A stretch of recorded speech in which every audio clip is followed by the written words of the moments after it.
থাকে না শেষ খেলা শেষ পর্যায়ে না থাকে না সবসময় আজকের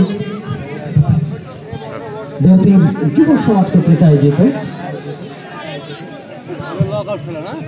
জুলাই স্মৃতি ফুটবল টুর্নামেন্ট 2025-এর উদ্বোধনী খেলা এখনো পর্যন্ত সেই দিনাজপুর দল এবং দিনাজপুরের দলটি তারা গোল করতে সক্ষম হননি। শূন্যের অবস্থার মধ্যে অবস্থান করছে দুটি দলই। আজকে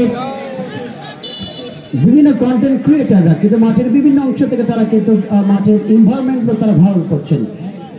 ওই মাতৃষ্ঠান থেকে ওদের কি অবস্থাটা বের করা আর কি। আমার কন্টেন্ট ক্রিয়েটার যারা আছেন বিশেষ করে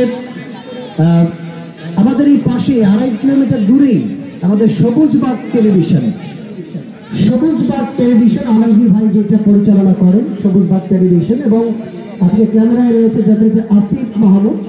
সবুজবাগ টেলিভিশন থেকে সরাসরি সম্প্রচার করা হচ্ছে আজকের এই ম্যাচটি এবং অনেকে কন্টেন্ট ক্রিয়েট করছে, তাদের জন্য সকলের জন্য আমরা শুভকামনা জানাই।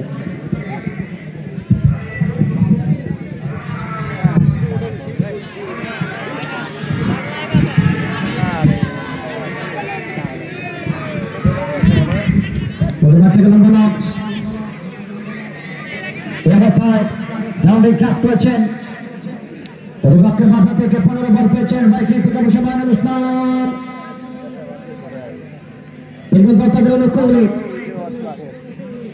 একটা জিনিস দেখেন, খেলার দ্বিতীয়ার্ধ চলমান, এখনো পর্যন্ত গোল আসেনি। আমি যখন রংপুর স্টেডিয়ামে জুলাই 36 গোল্ড কাপ চালাচ্ছিলাম, ঠিক একই সময় জয়পুরহাট স্টেডিয়ামে ডিসি কাপ চালাচ্ছিলাম।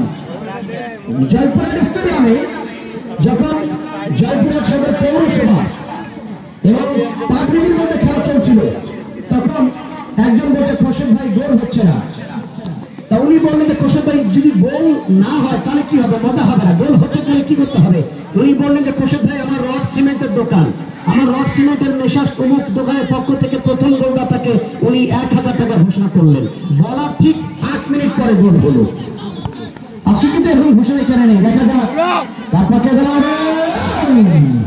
বাড়িয়েছিলেন শিমুল, সে সময় গোলরক্ষক বাবু ছিল যথারীতি প্রত্যেকটার জায়গায়, গোল হলো না।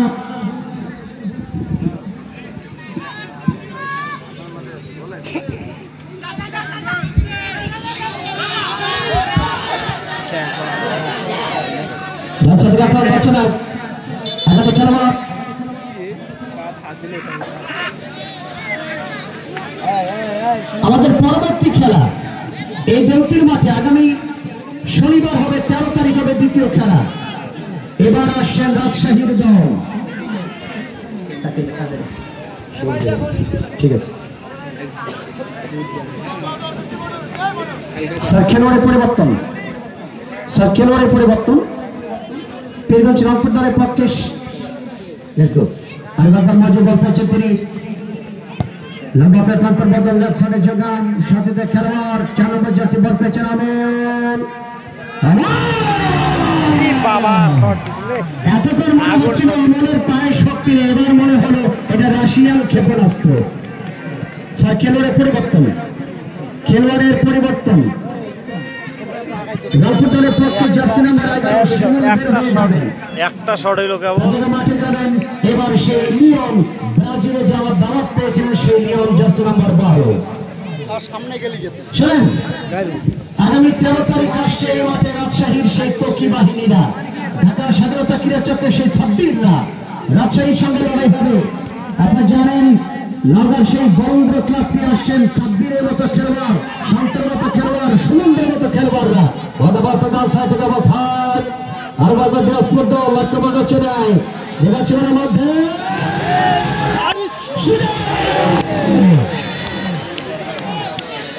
দুর্দান্ত মিস। চেয়ারের উপর অত্যাচার, চেয়ারে কি বারবার চেয়ার উল্টে হলে কি স্মাইটটা টাইমিং করে মেরে ফেল, তাই না? প্রচুর সময় ছিল, নারিয়ে ভুল করিলেন। আগামী শনিবার 13 তারিখ এই মাঠে একবার আছে যুবরাজেরা, সেই বিদ্যুৎ তাদের মুসলিম করিম সাব্বির তকি যারা ঢাকা মাঠগুলোকে শাসন করে, সেই রাজশাহী দলটি আসছে, রাজশাহী গোদাগাড়ি দলটি আসছে আগামী 13 তারিখ বরঙ্গের ক্লাব সেই নওগাঁর বিরুদ্ধে লড়াই করবার জন্য। গতবার থেকে মাজের যেখানে ছেড়েছেন সত্যি কোনো খেলোয়াড় নেই বা চলে যায় প্রতিপক্ষের গোল অতিক্রম করে সীমানার বাইরে। এই দুটি দলের লড়াই রেকর্ড করে বলছিলাম, কিন্তু আমি 2021 সালে মার্চ মাসের 10 তারিখে দানিয়া গোল্ড কাপ ফুটবল টুর্নামেন্টের সেমিফাইনালে এই দুটি দল লড়াই করেছিল। সেখানে পীরগঞ্জের দলটি 3-1 গোলে দিনাজপুরের কাছে হেরে যায়। সেখানে গোল করেছিল রনি, মিলন এবং আশিক রনি এবং মিলনের গোল জয়লাভ করেছিল দিনাজপুর দলটি।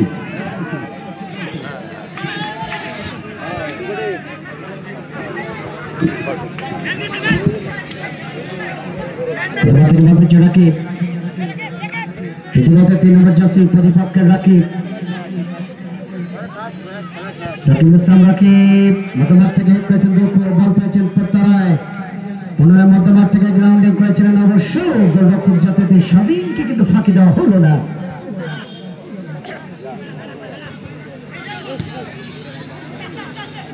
যারা মাঠের বাইরে যাবেন, বিরতির সময় বলা হয়েছিল যারা মাঠের বাইরে যাবেন অবশ্যই টিকিট সংগ্রহ করে একটা অংশ নিয়ে যাবেন এবং সেটাকে ফেরত দিয়ে আবার মাঠে আসতে হবে, নাহলে আপনাকে পুনরায় টিকিট কাটতে হবে দয়া করে।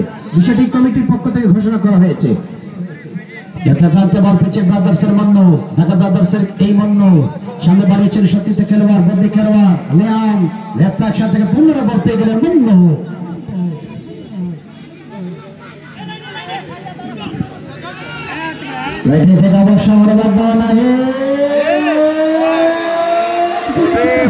ভাই সময় নিয়ে মাইটাতে দুইজনে দুইটা মিস করলো একেবারে। কিন্তু হেডটি করলেন সেটা অবশ্য ক্রসবারের উপর দিয়ে বল চলে যায় সীমানার বাইরে, গোল হলো না। শুনেন, এখানে কি মাঠে ব্রাজিলের দু একটা দর্শক আছে? ব্রাজিলের দর্শক আছে?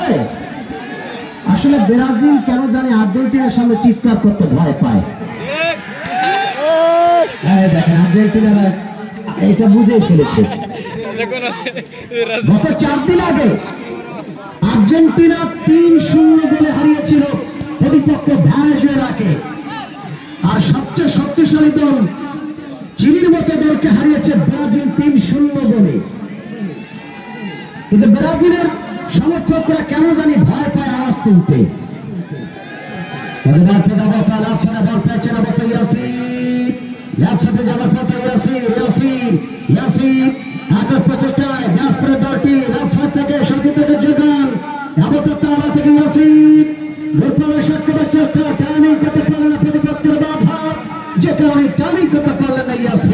পঞ্চমবারের মতো পড়ে গেল। ওই যে বলেছিলাম জাতীয় পড়ে যাওয়া দিবস, এইবার 6ষ্ঠবারের মতো পড়লো, আস্তে করে শুয়ে পড়লেন। তুমি বন্ধু কালা পাখি